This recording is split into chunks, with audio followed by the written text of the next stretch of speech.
ఎంతకాలము ఎవరి దగ్గర నుంచి ఏం దేవుకుందాం అనుకుంటున్నాం? మనలో మన దేశం పట్ల భారం లేదు.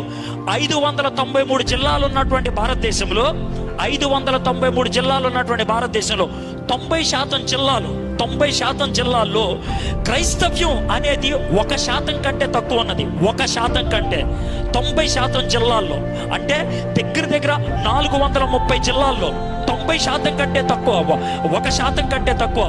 నేను ఒక జిల్లా వెళ్ళాను, హిమాచల్ ప్రదేశ్లో లంతాపుట్ అనేటువంటి జిల్లా. ఒక 6 సంవత్సరాల క్రితం నా మిత్రుడు జాన్సన్ అని ఆయన ఒక స్కూల్ పెట్టాడు. అక్కడ స్కూల్ పెట్టి అక్కడ 3 రోజులు సువార్త కూడికలు పెట్టి నన్ను పిలిచాడు. వెళ్ళాను. నేను మీకు విషయం చెప్పంటారా, నేను అక్కడికి వెళ్తే ఆ లంతాపుట్ అనేటువంటి జిల్లా మొత్తంలో, నేపాల్ బోర్డర్లో ఉంటుంది, జిల్లా మొత్తంలో లెక్క ప్రకారం ఒక్కడు కూడా క్రైస్తవుడు లేడు. జిల్లా మొత్తానికి క్రైస్తవుడు లేడు, జిల్లా మొత్తానికి. అదే తొలి క్రైస్తవ మీటింగ్. మొదటి రోజు మీటింగ్లకి ఎంతమంది వచ్చారు తెలుసా? 4. రెండో రోజు 5, మూడో రోజు 5. అది జరిగింది.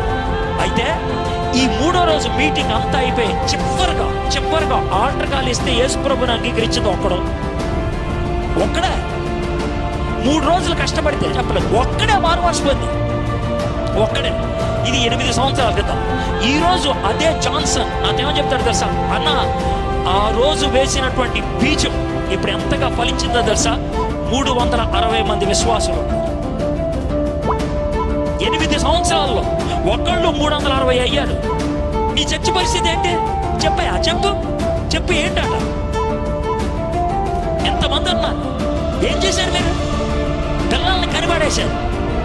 వాళ్ళేమైనా ఉపయోగపడే వాళ్ళ కాదు. తాగుబోతులు, తిరుగుబోతులు, వ్యభిచారం చేసేవాళ్ళు. నీ పిల్లల్ని పెంచలేవు, పక్కింటోని పెంచలేవు. దేవుడు ఎందుకు నిన్ను ఆశీర్వదించాలి? దేవుడు నీకెందుకు ప్రత్యేకత ఇవ్వాలి?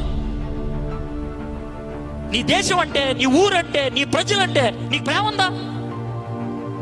ఉంటే వాళ్ళు మార్పు చెందాలనేటువంటి భారం ఉండాలి. యోనాకు అది ఉంది భారం. వాళ్ళు బతుకుండాలని, వాళ్ళు బాగుండాలని. అందుకనే తాపత్రయపడ్డాడు.